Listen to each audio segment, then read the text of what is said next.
and thank you for having us. My name's David Driscoll, and I'm here with my colleague Carlos. Carlos?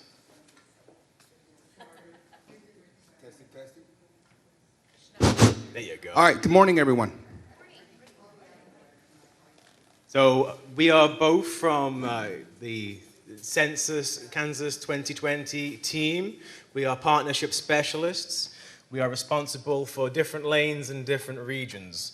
And so I'm responsible primarily for the northwest portion of Kansas, but I've been asked to come down here and talk with my esteemed colleague, Carlos. Carlos and I have a couple of things in common. We are both immigrants and we've both served in this country's US Army. We are, well, thank you very much. Thank you all for putting together such a complete count committee. There's clearly lots of you here interested in making sure we get everybody counted. So thank you for being here, and thank you for inviting us. We're going to start with this presentation in a couple of seconds. I just want to point out that as we go through this presentation, if I miss something, Carlos here will step in if he catches it, and he will talk more on that point, or those points that I might miss. Are we all good? You ready to start? Thank you. Thank you.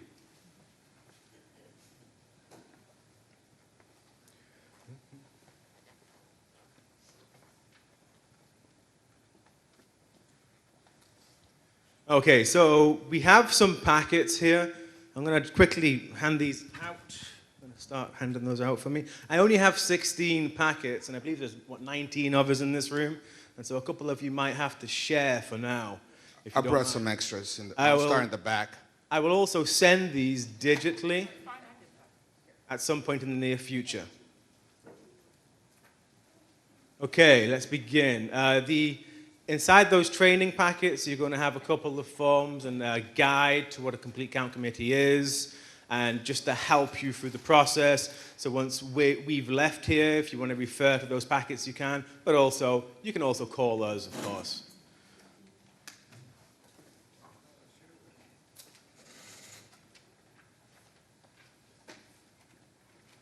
Thank you. I've talked briefly as to what our role is. Primarily, it's to generate or create awareness and education about the census, its importance to all our community members. Everyone needs to be counted.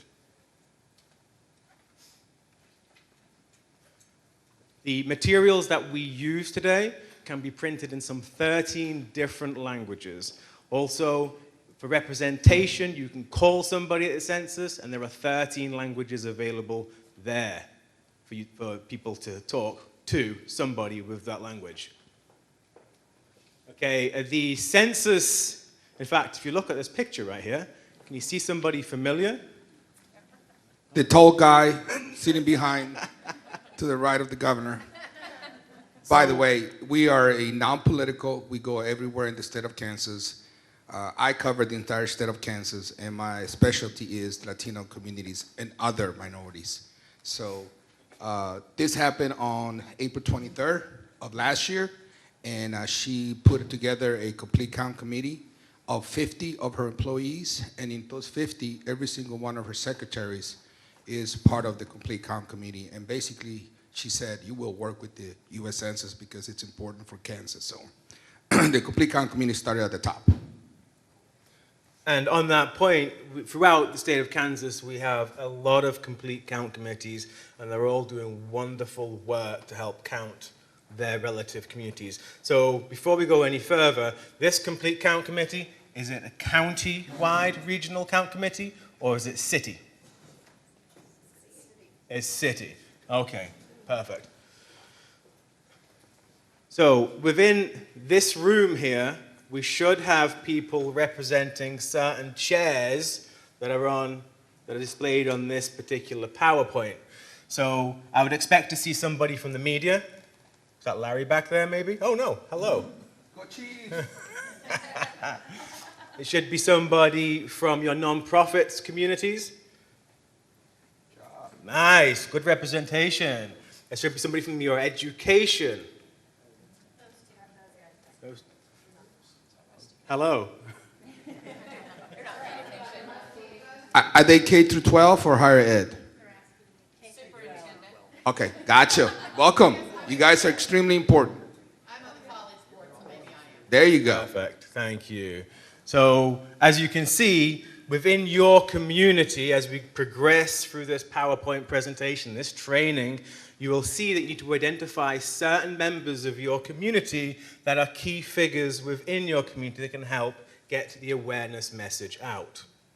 And if there's someone missing from this group, I would encourage you to go out and seek them for their assistance, because when you have a representative from each one of these groups here, statistically speaking, we know your complete count committee will do better if you have somebody representing one of those communities. Thank you.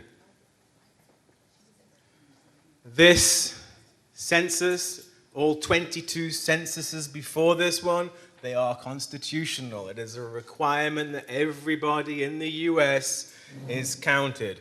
When I mean everybody, what do I mean? Everybody. Everyone. Even if you're a student from another country on a student visa, you need to be counted wherever it is you're living on April the 1st. And there's a story, a true story. As all of you know, there are 39 original signatures on the U.S. Constitution. Out of the 39 founding fathers, 20% of them were immigrants to the colonies. So it was important to them to understand that when we did the Constitution, that everyone counted and that everybody had the Bill of Rights. Some people forget that even back then we had immigrants, and 20% of them signed the Constitution. The very first census was in, some of you already have those forms out, 1790. And in 1790, those 500 census takers counted some 3 million people in the US. Today, there's that number here in Kansas. So as you can imagine, the number of census takers is also growing to try and compensate for the counting of all the people in this country. Next slide. As we've mentioned, everybody counts. Some of the demographics that are missed are people that, or populations that some people might not think count or just forget to count, like children. Children are one of the most undercounted populations in the census, under 5 years of age. Please keep that in mind. We have to count everybody. So how will this progress? Come March, some 95% of residential households will receive a letter in the mail explaining the 3 ways in which you can answer the census. This is the first census that it can all be done online. It can also be done over the phone. And if you wait to your residential home, will come a census form for you to fill out. It says only 95% because there's a certain percentage of homes that fall into different categories that might not receive the mail from the census. One are those homes that don't have a physical mailbox at their location and choose to collect their mail at a P.O. box. The census will not send the census form to a P.O. box. And so it's important to find those members in our community that use a P.O. box and clearly explain the importance of this and why they may not receive that mail, and it may behoove them to go online and fill it out early March or mid-March. And part of that 5% also involves what we call group quarters. And what group quarters means is where people have a community living, such as prisons, jails, college dorms, senior citizen centers. So they will be counted different, and they will be counted by a different team. So that is the 5%. We're not the specialists in the 5%. We know the general things about the 5%. We're specialists on the 95%. So there's another team of U.S. Census employees who will specifically go and talk to those group quarters institutions. The last thing I'll say about this slide is that you do not want to wait for the mail portion of it.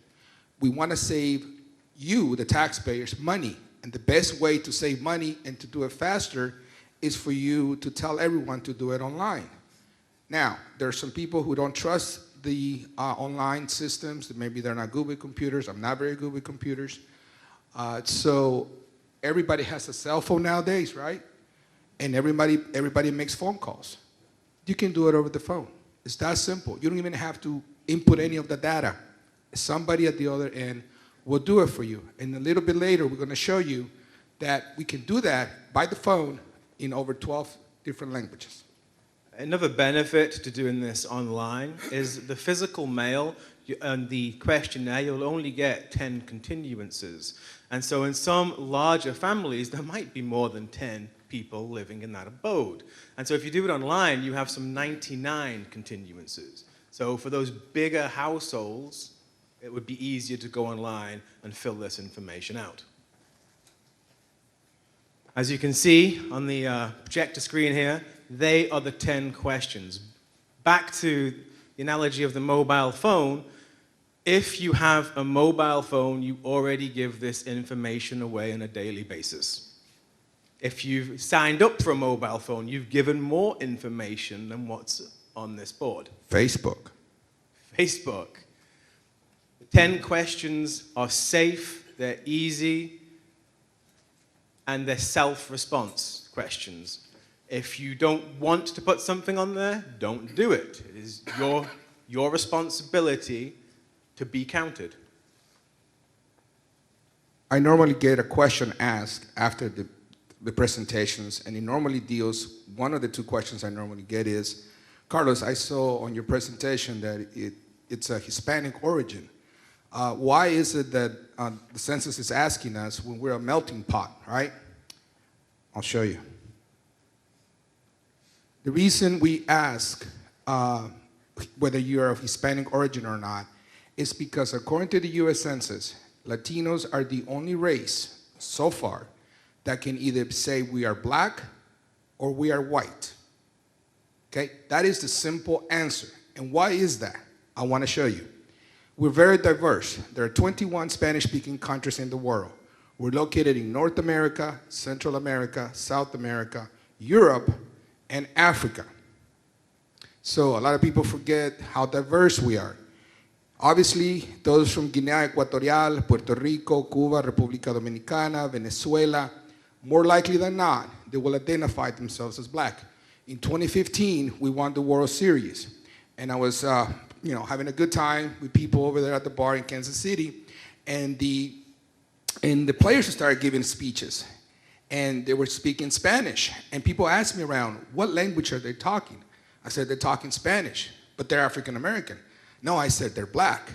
Latinos, black. And I had to explain what I'm explaining to you now. So that is the reason why the US Census asks whether you're Hispanic origin, because they want to know if you're black or if you're white. As I mentioned earlier, the questions on the census can be facilitated in some 13 different languages. Those languages are right there on the board. We can also cater for more languages than that, and I believe it's 59 languages. You might not have somebody speaking the language on a phone, but we can still translate or get that information to those people that need it in their language. There are videos in 59 languages besides the 13 you see here, and we can provide you the other languages. And what happens is, if they're not part of the main languages, you can go online and there will be a video that explains in their language what the census is, how to fill it out, and it talks about almost everything we're talking about here, but in a very condensed manner. And let's not forget our disabled, deaf and blind. We're also working on that, so they will also be able to answer the census. On the board now, you can see the populations that are considered hard to count. Those two top populations, as we touched on earlier, children and people over the age of 65. Clearly, they exist in this community, and they're a big percentage of this community. And we need to have each and every one of them counted. Because when they are not counted, that represents a missing cost to this community. This is where Kansas may lose some of its census population. We know what we miss, and communities like you that come together know where every single one of these groups live. They know, you know where they gather. So my suggestion is, as you go about talking about the census, find folks who identify with the elderly, with the children, with minorities, non-English speakers, immigrants, college students, everybody in there. If you do that, if every community in Kansas does that, you guys in Kansas will do extremely well. And I say you guys because I no longer am a resident of Kansas. I have Kansas ties. My last duty station was Fort Riley, Kansas, the 1st Infantry. I graduated from Kansas State University, and I went to law school at the University of Kansas. So, and my son just graduated from K-State too last December. So my ties are in Kansas. That's why I chose to come back to Kansas, because I know the people in Kansas deserve what we're going to show you you deserve. Confidentiality. The Census Bureau takes this so seriously that there are laws out there that protect your information when people like me might have it. If I give away your information, I face 5 years in jail, $250,000 fine. If you refer back to the conversation we had earlier with regards to you've already got these mobile phones and you're already given this information away, you can see just how serious the Bureau takes it by instilling these kinds of penalties on their employees. We also took an oath, and the oath we took is for life. Wow. So that means we can never divulge any information. And that goes for every U.S. Census employee.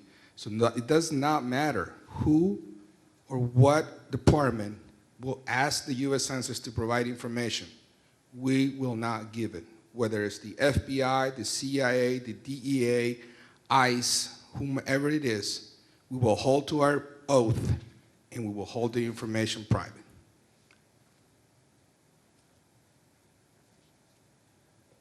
We've touched on the importance of a CCC. Clearly, what we're doing here is we're removing the federal employee and replacing them with somebody that's trusted, a key trusted member of the community to the best of our abilities. This is highly important because nobody, well, very few people want somebody knocking on their door from the government. It's more important that they take their own initiative, fill out this information by themselves, and avoid anybody having to come out and knock on their door. You understand it's going to happen in some instances, but we can avoid it for the most part. When I was in graduate school, one of my professors said, Carlos, if you ever want to do anything in life, you put a good group of folks together, a committee. You put people who get along, who work hard, who believe in the mission, and are teammates. That's how you succeed in any institution. On the other side, if you don't want it to happen, you can sabotage it from within. You put in another committee, and you put everyone who doesn't like each other, who are lazy, who don't care about the mission, and who are just there for a paycheck. Why do I say that? Because that remained true for me for 15 years in the military. I put together teams that were excellent, and you know what? Your tax dollars went very far, accomplishing the missions we accomplished. So please pick trusted voices in your community so that your committee will be successful. If I think about my network of people, they're all going to fill out the census. And maybe everybody in this room, for the most part, their networks are going to fill out the census. You need to find those people that have networks that maybe are unaware of the census and maybe aren't going to be available to fill it out. They're the networks we're looking for. They're the networks we want to influence. Okay, the big picture. Why do we do the census? Can anybody tell me? Okay. Representation. Absolutely. Today we have 4 congressional seats, and a congressional seat is determined by the number of people within that jurisdiction. Today it's 747,000 people. We have 4 seats. We want to keep 4 seats. The best way to keep those 4 seats is to make sure we count everybody. Does anybody know how many U.S. House seats we had 30 years ago? Anybody want to give it a shot? How many we had just 3 decades ago? Very close. We had 8. So you have lost 50% of your political power in 30 years in Washington, D.C. That's why I say, count everybody. Look at who, in life, you have losers and you have winners. That's just how life is. Do you want to be in the blue or do you want to be in the orange? The answer is up to you. Literally.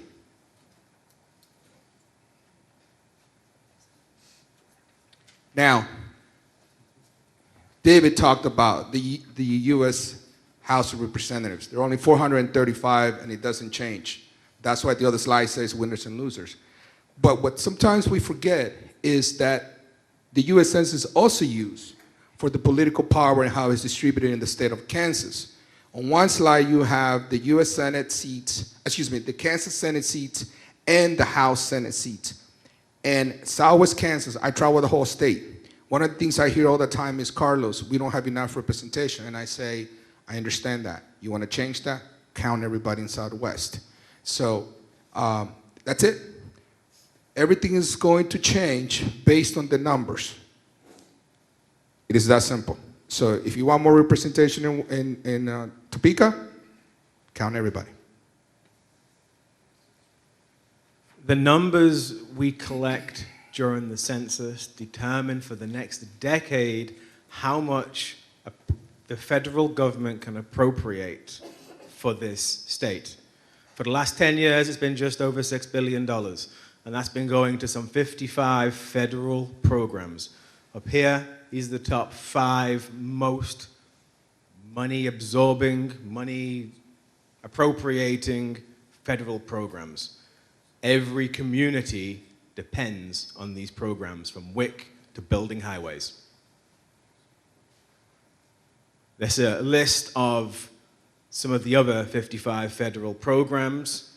You can go to Counting for Dollars website, and it will show you just how much annually, up until 2017, each of these received. If somebody says, why should I fill out the census? Look, that's just a partial list of all the federal programs that help Kansas. If you, your family, your community has ever used any of these programs, that is the reason why you personally should care, and why the person who asks you, why should I take the time, doesn't count for anything. You can say, no, let's talk about this. Did you receive free lunch and breakfast at school? Did you kids go to Head Start? Did you ever get WIC programs? Do you drive on the highways? Do your parents or grandparents get Medicaid? And I guarantee you, some of them will say yes to those questions. So where do those dollars come from? And if you think about this, we all benefit from these community programs, but those people that benefit the most are those hard-to-count populations. And so that's where we've got to focus, on those hard-to-count populations. And of course, for the next 10 years, so what we do come 2020, Census Day and on, will determine for the next 10 years what we get financially. The check that is going to be written to the state of Kansas by the federal government will not change for 10 years. If you miss 1 or 1,000 or 100,000 in Kansas, that check will not increase no matter how much you appeal or you don't like the numbers. You get between March the 12th and July 31st to count yourself.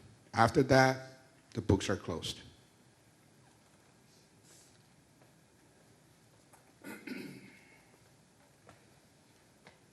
This diagram right here just represents a couple of reasons why people might not be filling out the census, why they might not be aware. But one of them that obviously we're not seeing here is children can't fill out censuses, and they are, like I say, one of our biggest populations that are missed. But there are others here that are very clear. There's distrust in government. There's an anxiety out there, especially amongst our immigrant populations, and I'll let Carlos talk about that. And it's not just the immigrant population, but you're right, David. There's a lot of fear between or among very diverse communities, and that is the most challenging part of my job is to let them know that their information is secure, that they need to answer the U.S. Census to take care of their families and themselves.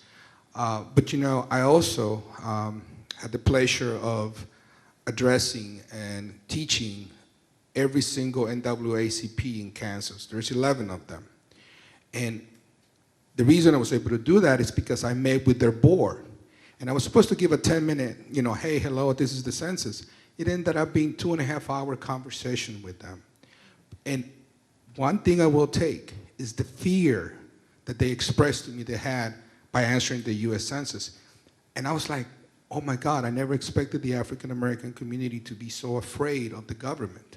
But they explained why. And I had to convince them that no, David and I and every member of the U.S. Census will go to prison if we ever reveal your information. But it's not just immigrants. It's also our brothers and sisters who happen to be African American who don't answer the U.S. Census.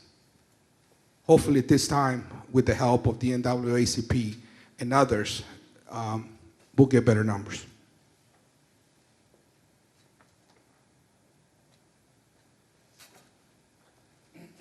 The complete count committee, who is represented here, should be all inclusive.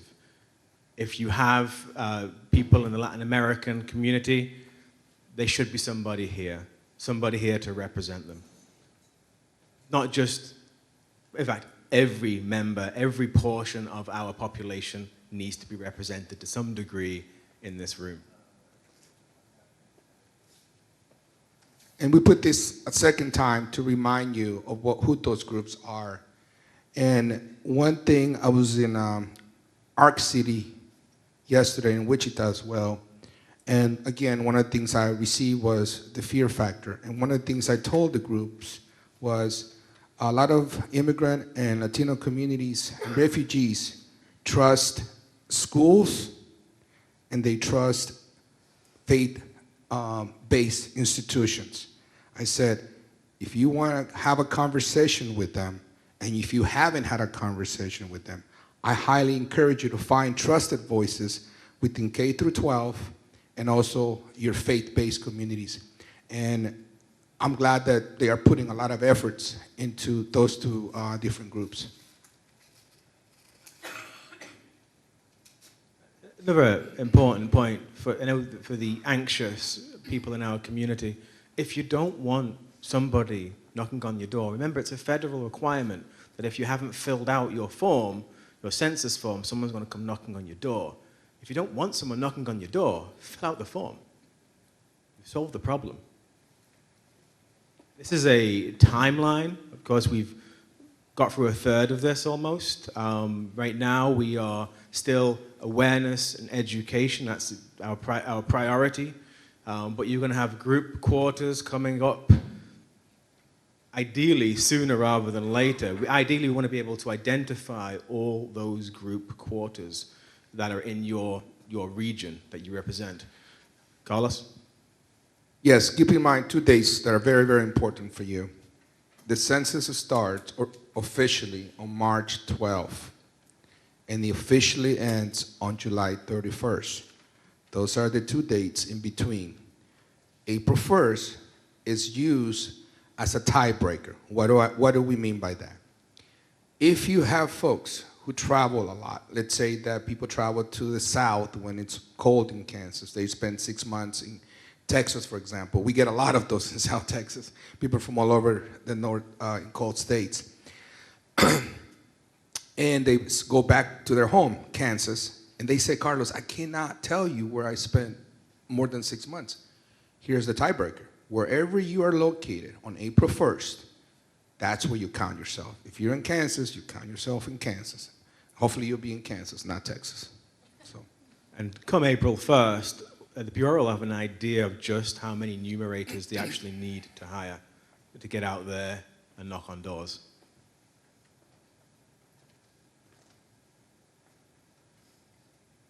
Right now, we're on the motivation phase, but of course, we're still generating awareness and education.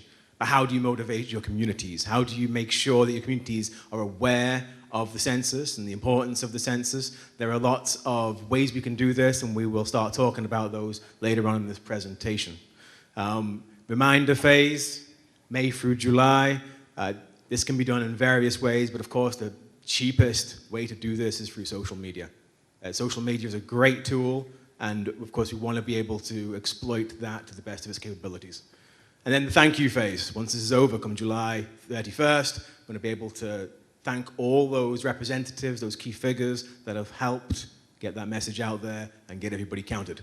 So hopefully for the thank you phase, instead of giving you flyers, we'll have some beers and hamburgers and hot dogs and some music, right?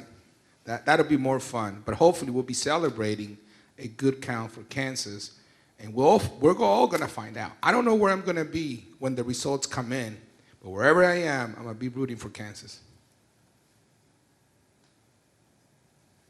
This is the dates that we talked when it starts, March 12th, and here are the envelopes and the information you will get. It basically gives you will get a letter or a postcard, however it's going to ultimately look, and it's going to give you instructions, what you need to do. In that letter, you will have a geocode, and you need that geocode to put it into the online. If you choose to do it online or over the phone, online will say, what's your code? The letter will have the code, so do not throw away the code because you will need that code. And if you do it by phone, the person answering the phone will ask you what is the code. And what that code is to identify your household, not you and not who lives in that house or the home. It is to identify the home, not the people, because that's a quality control. For example, let's say the wife does it online and the husband, as they're traveling, does it on the phone. There's going to be two with the same code. What the computer will know that it came from the same house, and the computer will take the number of responses that are more accurate. How do we determine that? There are 10 questions. So let's say that the wife answered all 10 questions for everybody, and I mean everybody. We're talking about whoever lives in the basement, the couch, anybody. Your in-laws, your brothers and sisters, whoever lives with you gets to be counted. So that's why the geocode is important. If you lose that letter, which we hope you don't, you're going to get another one. And then you get another one. And then you're going to get another one. And then finally somebody's going to come knocking on your door. Again, it costs money to send stuff out through the mail, and it's going to cost money to send somebody to your home, pay their training, pay their wages, pay their travel expenses, so you get the point. That's what we are hoping that Kansas will answer online. So the Geocode is clearly important, but you can still fill out the census without it. So even if you do lose it, you can still fill out that census form. Do we need a break? Yes. By the way. My college students, how does the government know they're there if they aren't on student loans or anything like that? How do they get a geocode? So they will be counted with what's called an administrator in part of their group quarters. And so that administrator should get that geocode, that he should have that information or she should have that information, and they're going to be responsible for counting everybody in those group quarters. Okay, thank you. So, How do you know if their parents count them at their residence and then the group quarters counts them at the school? How do you know you're not counted twice? It's going to happen, but we have such great data control that whatever provides us the most information, if there are two duplicates, they're going to be scrutinized. And so the student living at university quarters will be counted there. And the parents who count the student at home, the student will not be counted at their home. I have here a copy that I'll pass around of how the U.S. Census on paper will look like. It'll look almost the same online. And to answer your specific questions, the parents are given online, they get the questionnaire, either they do it online, the phone, or they do it on paper, and it'll say, do not count anyone living away from here, your home, either at college or in the armed forces. Do not count anyone in a nursing home, jail, prison, detention facility, etc. Leave these people off your questionnaire, even if they will return to live here after they leave college. So, we are part of the 95%. Remember, we said we're not experts. We're generalists when it comes to the 5%. So the 5% is all the folks that I just mentioned, the jails, the nursing homes, the colleges. And what we're doing is we're talking to the presidents and higher ed administrators, and we're teaching them, tell everybody, to all your students. In fact, I just talked to a vice president of a college in Arc City yesterday. Had the same question. How do we not duplicate? I said, by teaching. By teaching. You're an institution of higher learning, teach them that they need to count here, not where their parents live. Duplicates will happen, but the idea is we have safety nets and people in place, and AI, artificial intelligence, to be able to catch that, make those signals, and correct that data. Yes? Okay, so it's where you're physically living on April 1st is what you say is your residence, right? There are some nuances, but yes, for the most part, where you're living April 1st. So follow up with that. How do you count those who are living on the streets? And so there will be, so if you've got soup kitchens, you have various other places where people that live on the streets congregate, there'll be a similar kind of process in place where you've got an administrator, somebody that knows where they are, and that's where you're going to have those numerators going out to those areas and collecting that data from them, person to person. What I'm saying is if they're living out in the woods, by the river, they're not physically living in some place, they're living out in the open, they don't have a physical address, they're probably using the post office box if they get mail. How do you count those? Because they really don't have a physical address. That's right, but they are still going to be counted as individuals. But they're probably not going to be signed to there might be an address, because some people live between homes. So the category of homeless is pretty broad. And so if you're living between homes, there might be a way to capture you at a physical address. But for the most part, it's going to be a region, an area, and it's going to be an administrator involved with capturing that information.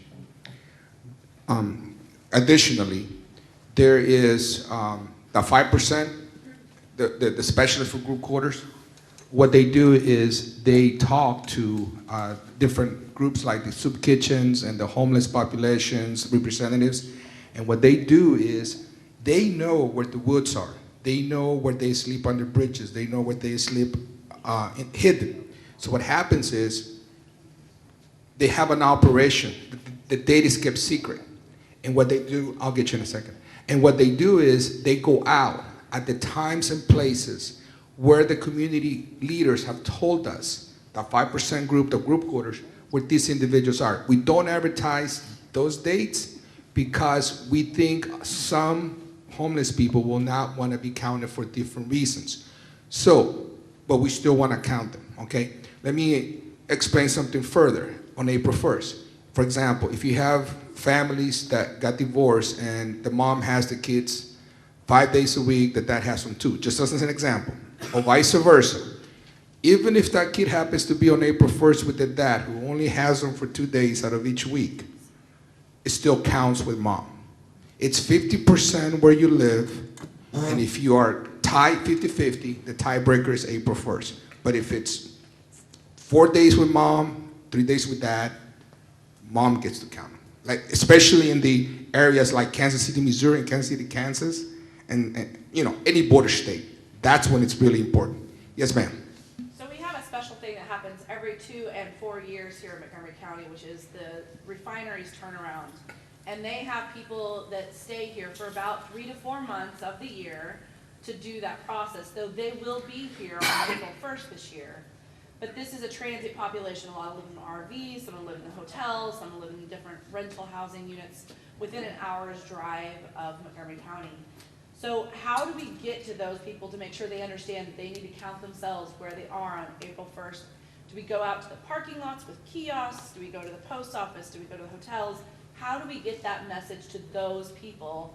Because that really could help our population down here, and our infrastructure is supporting them every 2 years. So we need that to support them. First, if those people have a physical address out of this state or somewhere else in this state where they live for more than 6 months of the year, that's where they're going to be counted. If they are transient, then you've got like one of those nuances right there. Okay, is this where you're going to be living come April the 1st? You don't have a physical address, you get counted there. And so it's identifying where people spend most of their year. And those that don't have physical addresses, identifying those as an individual group and counting them differently. Hello? And just to add a little bit to what David said, that's when you have that information. Whenever you have that team who's going to do the group quarters for the college, for the, I don't know if you have jails here or nursing homes and stuff, you talk to them and say, look, explain to them, here's what we have. And they're the experts who are going to say, here's exactly what we can and cannot do. So again, we're not the experts in that because, you know, David, I've heard different PSs do different things with this question. I've heard it before, and I always say, ask the very experts when they arrive that question. Because some say you count them on April 1st, some say you count them if they're only here half of the time or more. I honestly don't know the answer, but these experts will know the answer. Go ahead. We were thinking of putting kiosks in our break room because we serve patients throughout our entire county. So would they have to have their letter with them to, it would all come from the same computer they would be linking from.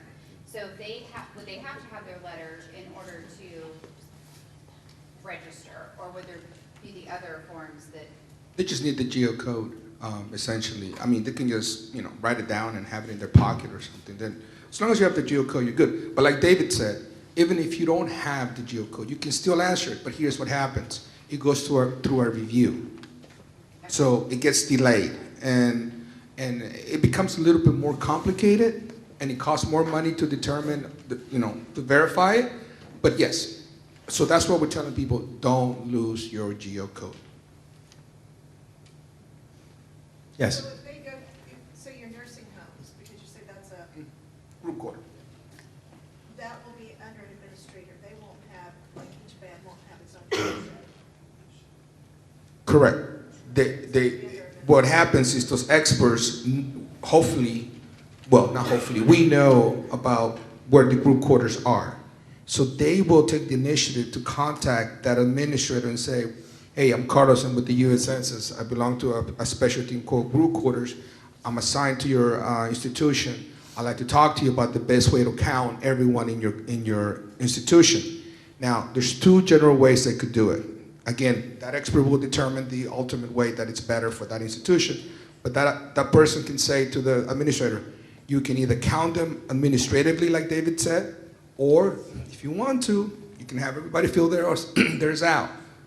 And sometimes that's why senior citizens get miscounted because, if I happen to live when I'm 80, I may not be as sharp as I am today. I mean, I'm only 25 right now, so, I'm, tall and strong and all that, so, but that's the answer. So our goal would be to have that conversation with those administrators to make sure that they understand the significance before the experts come and visit with them. It doesn't hurt to have that conversation and make sure everybody's aware of what's going to be happening come March. And group quarters is sending letters out right now. So the reason we're doing group quarters before March the 12th is because we understand it's a little bit more complicated, especially with colleges and universities.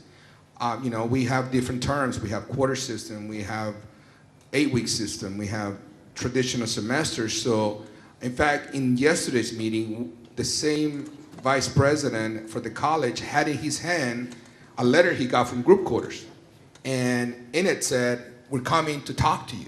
So hopefully, all those administrators, whether it's a prison warden, senior citizen living, college, if your college hasn't received a letter yet, I would highly suggest that you start asking for one, because that'll be the sort of what we call in the military warning order. Hey, we're coming, so get ready. Could it be helpful to those group homes, particularly those with senior citizens in them, to make available volunteers to help them get this accomplished, because those places are typically understaffed, and, you know, to have them do this on their own, maybe they could help use some help.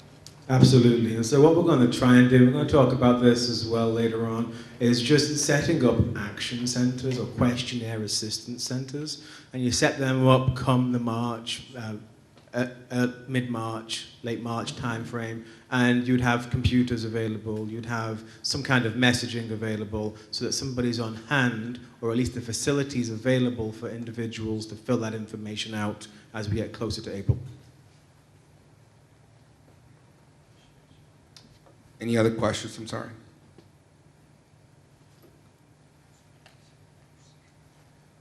So I asked earlier if you were going to be a county-wide or city-wide CCC, and it sounds like we're going to be a city-wide CCC.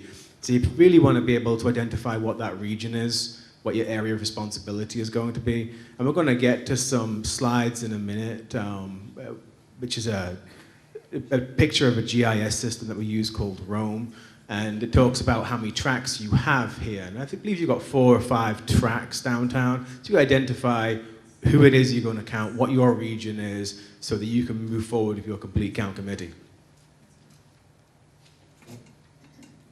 Now, one of the things that we have, and we try and broadcast this as often as possible, the census has developed lots of social media, or just media in general, outreach material. Please don't reinvent the wheel. We already have all that information, or a lot of the information that you might need to focus on those hard-to-count populations, or just general populations, and we have all that information online available to you. It's 2020 census.gov partners, and you'll find the outreach or media outreach section in the left-hand bar. There's thousands of pieces of outreach information there, but if you need one of us to help you get that PSA, 60-second, 30-second brief, we can get that for you and to you. Again, don't reinvent the wheel. It's already done for you.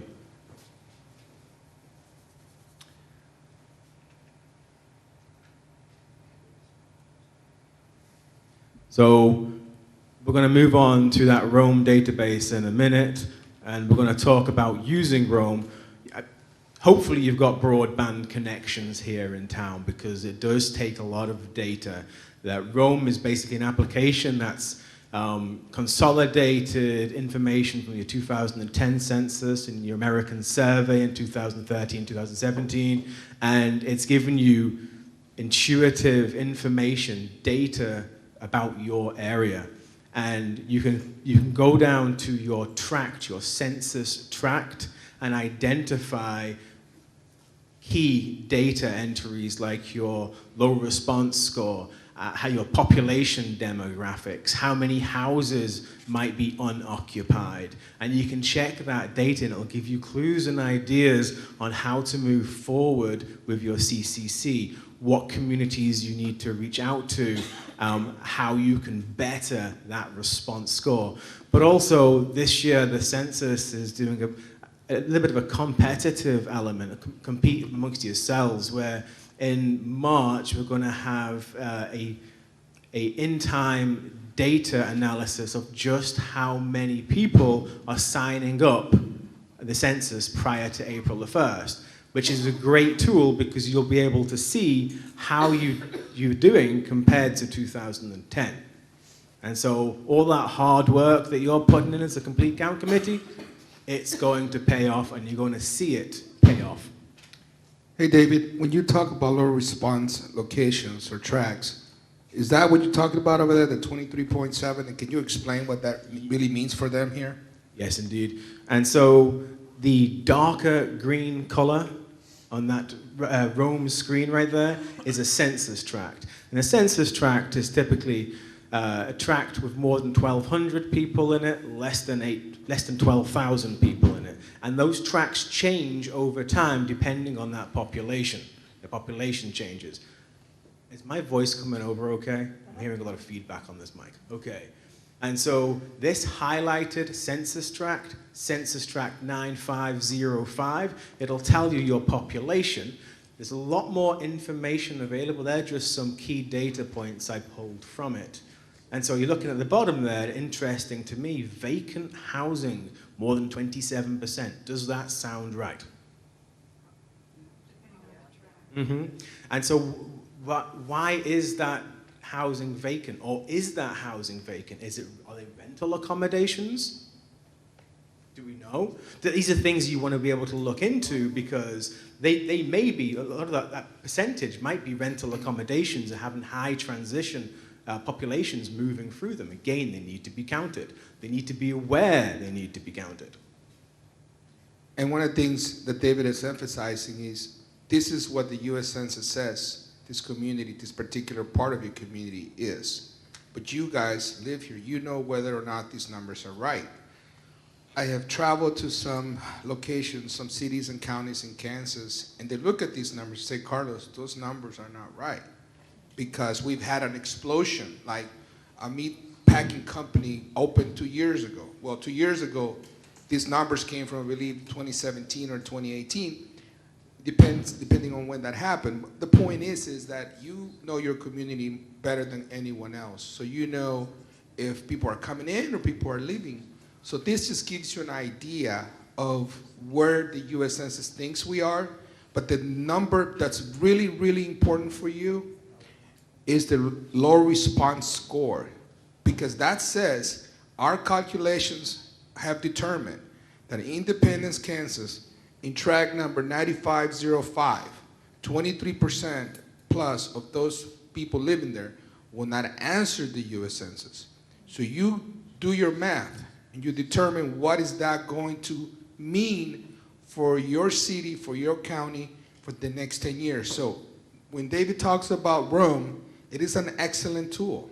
You should all go try to look at what it says is going to happen in your communities. This next tract is similar. It's smaller, which tells you that the population is probably more dense in that census tract. So if you think about this, you've got two census tracts that have a high, low response score. And so you're going to find those hard to count populations, or populations in general, in those census tracts, because that's where you're going to need to key in your messaging to get people counted, to make people aware. And I'd like to point out another statistic here that may not be correct. It's the Hispanic percentage. I've been to cities that I show them again this, and I say, well, it says here you have about 25% Latinos. And everybody's shaking their head saying, no, we have at least 50. And I'm like, really? They're like, yeah. And they start explaining why. And they say, well, we're glad we have them, because we have lost a bunch of people, either through age or college students who go away and never come back. So they're going to keep our numbers either even, or we may even in fact gain some, because one community that I went to said that in 20 years, that community has determined that they will lose over 50% of their population. That's a lot of people now moving out of that city. But in these cities where you have immigrants coming in, some cities are very glad, because they will make up for the people who have not returned home. And that means bigger census numbers for them. So pay attention to your minority and Latino community especially, because sometimes those numbers are not correct. This is an example of another community, Sedgwick County, Tract 9, and you can see that you're not alone in the low response scores. They're throughout Kansas, and they're typically associated with high density populations. And so you have neighbors, you have people that are fighting the same fight. There are plenty of other complete count committees. So if you need to review or help, and you want to get an action plan from another complete count committee, reach out to them. The information is publicly available on the same website. So if there's a CCC, there's a contact person. You need help, talk to them, or talk to myself or Carlos, and we can provide guidance and help out.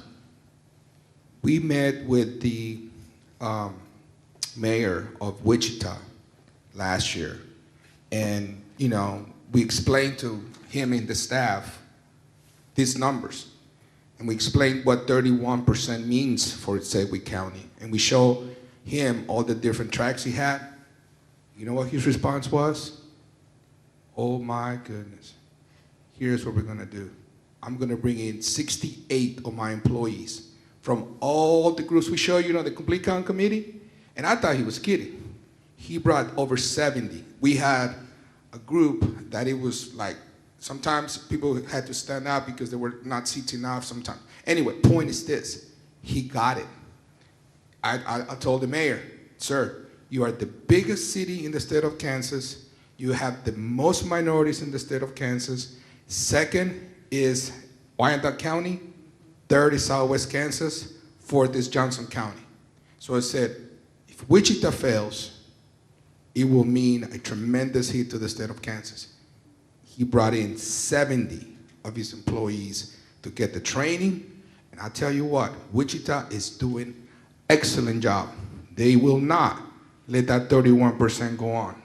They are doing an excellent job, and I'm very proud of them because they came in masses to get the training, just like you are. Back to outreach materials. We have a lot of them. Lots of different kinds of outreach materials. If there's an audience you're trying to reach, we have outreach materials for them. So you can either explore that page yourself, or you can ask us to find that information for you, and I'll gladly do so. Have my superintendents back there, have you been pushing the Statistic to Schools program? Yes, thank you. Awesome. This should actually be called Census in School because not only can teachers who teach math and stats and algebra use it, but also government teachers. Anything that has to do with economics, with money, because we're dealing with lots of money. So I think my suggestion is that we call it Census in Schools 10 years from now. We already touched on group quarters, but now is a perfect opportunity. If you have any questions on group quarters, please ask them. So homeless population right there. Maybe of interest, and it's not necessarily a group quarter, in fact it's not a group quarter, transient populations, populations that move around a lot. Think about your RV parks. Do you have RV parks out here? Lots of RV parks. It's good to have those administrators aware that come April 1st, there may be people on those RV parks that can be counted here. I have a question. Yes. If someone's a renter, they're April 1st, their account, they're not the owner of the house, is the letter going to go to the landlord or to the renter? The letter's going to go to the physical address, so long as it's not a P.O. box. If there's a physical address there, that they will get the letter. The landlord or the renter's going to get it? The renter. Okay. If it's a single home, if it's like a duplex, it becomes a group quarters, and the landlord's probably going to get that information. But if somebody was renting a different place, when they filed their last tax return, then their census thing's going to go to the last place they live, right? It's gonna go to the address. Right. Irrelevant of the person. Yeah, the information does not go to an individual. It goes to a physical address. So, anybody who's living at that address at that point is who is actually going to answer that census. Great question, though, because that clears a lot of things up. I have another question. One of the facilities that we administer is a senior high-rise, 99-unit senior high-rise. Now, they do receive individual mail in their individual box there. Will it go to the facility, to us, or will they get a postcard in their box? I mean, it's like 401 South Penn, number 502. So that one address, that main building will probably get, they're thinking they'll get just the one census form, or the administrator of that building will get that one census form. I don't believe that because you've got 99 units in there, that each one of those 99 units will get their own census form. It'll just go to one physical address. But rather than me saying that, I don't quite know, I will make sure that I know that question, and I'll get you an answer soon. Okay, because if there's an administrative that's already gone out, then we've not seen it. And this was, I normally make a disclaimer that we're the 5% generalist, because you guys are asking tough questions. My goodness, I love these questions because that's going to help us learn more about the other side of the 5% that we normally don't get to touch. In fact, the 5% teams were just trained last week. And so now they're going to be deployed pretty soon. So I can't wait to get one of those guys or girls on their team. I'm going to be like, hey, let's go to lunch because I got a lot of questions for you. I got this tough question from this lady over there, and 99 buildings, not 100, 99. But it's a good question. Yeah, and it's not a nursing home, it's just apartments, so. But we will get you an answer. Okay, Yes. thank you.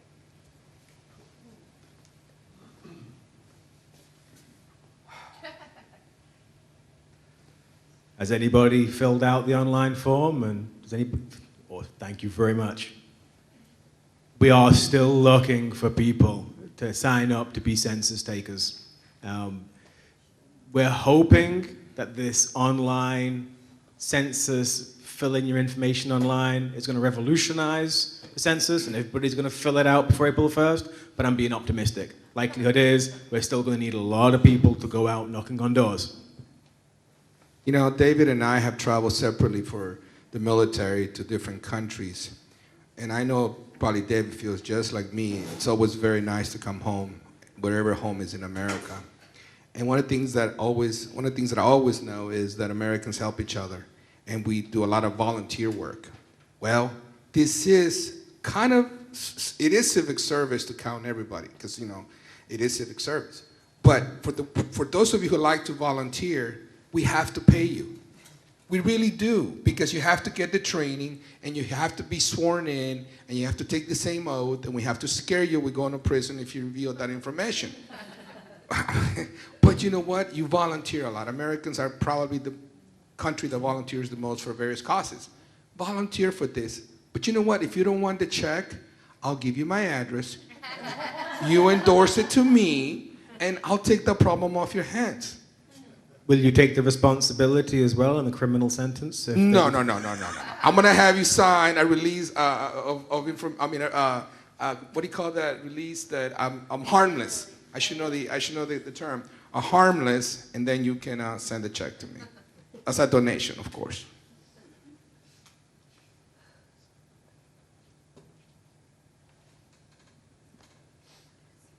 So a couple of the complete count committees that I am working with have shared with me their action plan. They're very different. That no two are the same. Your action plan, how you meet, how you conduct business, is going to be how you want to do it. Out of curiosity, who will be the chair of this complete count committee? We got a winner. Well, thank you for volunteering.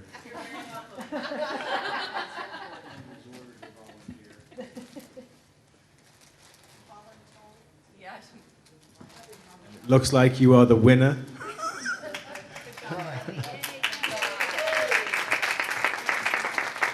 So no pressure. But you know what though?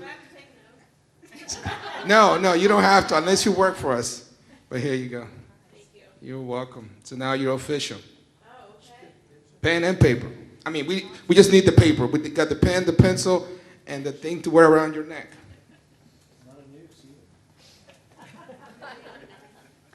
See, I'm only giving it to her because she's the leader.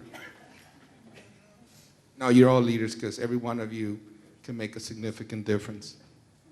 Quickly, most of us are strapped for cash. We don't have money to put into big events, money to put into lots of media work, paying people. But we're living in an age where much of what we can do can be done online, and it can reach a lot of people. And it can be done cheap or for free. So let's use what we can the best way we can use it, and try and use our resources carefully.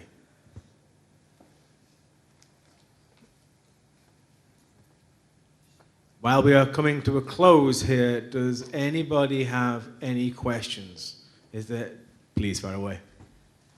You talked about the money, but is there a way to do a kiosk at some of our major employers where we say, hey, there's an iPad down in the lobby at the employee entrance, make sure you bring your census form, fill it out.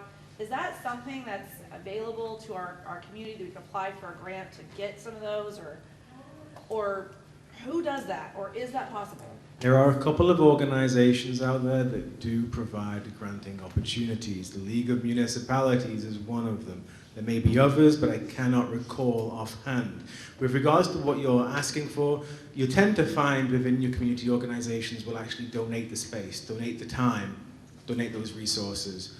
But what's really important is we try and capture that. And so one of our jobs is trying to create continuity. So in 10 years from now, when we start this process again, we can use those lessons learned and put them into practice like seamlessly, if that's even possible.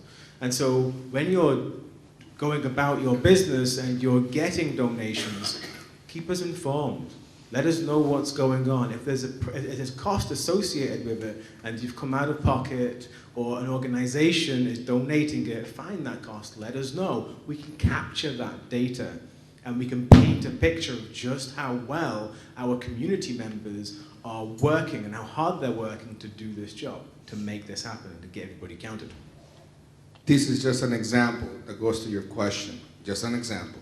I train a few unions in Southwest Kansas, and what they've decided to do is, and I don't know much about unions until now, and so what they decided to do, they have a break room, and they utilize the break room also as a communication center. That's where they talk about the do's and don'ts and all that. So what they are going to do pretty soon is put literature about the census both in English and Spanish, and they're going to put computers down in the break room, and they're going to pay, this is just them, I don't know if anybody else doing it, their employees to fill out the census in their break room. They're going to be given an X amount of time to do it. Now, this is just a union-driven, we're going to pay for you. Now, there are other employers out there who have said, I will provide computers, you guys can do it on your off time, but I will provide you the means to get it done. And then, not only have they done that, but they brought in volunteers to help that business, help people navigate the computer or the phone or whatever. Libraries. Do we have a librarian in here, or somebody representing the library? Because most libraries throughout the state of Kansas have volunteered their computers. Like I know, for example, the one in Leavenworth has a specific computer, and they've gone one step beyond. They have a specific phone, and that phone will only ring to the U.S. Census. So nobody else can go there and make private phone calls. And that is an initiative that different cities take. So whatever you come up with here, do it. The Kansas Data Center crunches a lot of numbers, and some of these numbers can be helpful for you. They will give you numbers such as how much a residential home, if missed here, will cost you over the course of 10 years. They'll tell you what percentage of people are claiming Medicaid. There's some really good data there that you can use to cater your own message.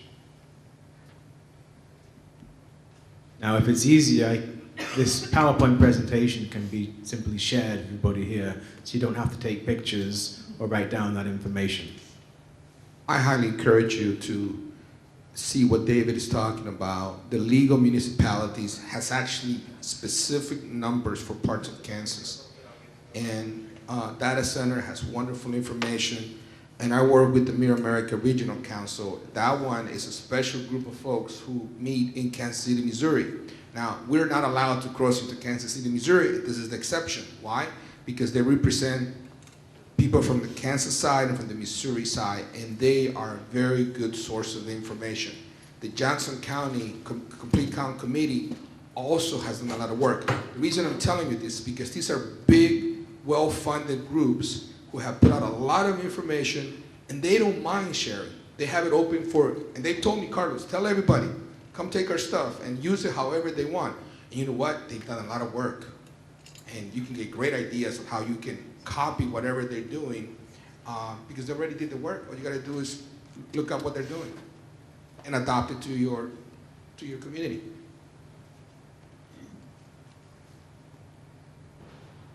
Count everyone once, only once, and in the right place. So thank you all very much for being here today. If you have any more questions, please ask them. I know you all have other places to be.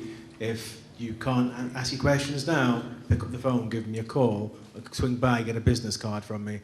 We have information here on this table. Please, if you want some of it, take it away. Thank you all very much for doing this.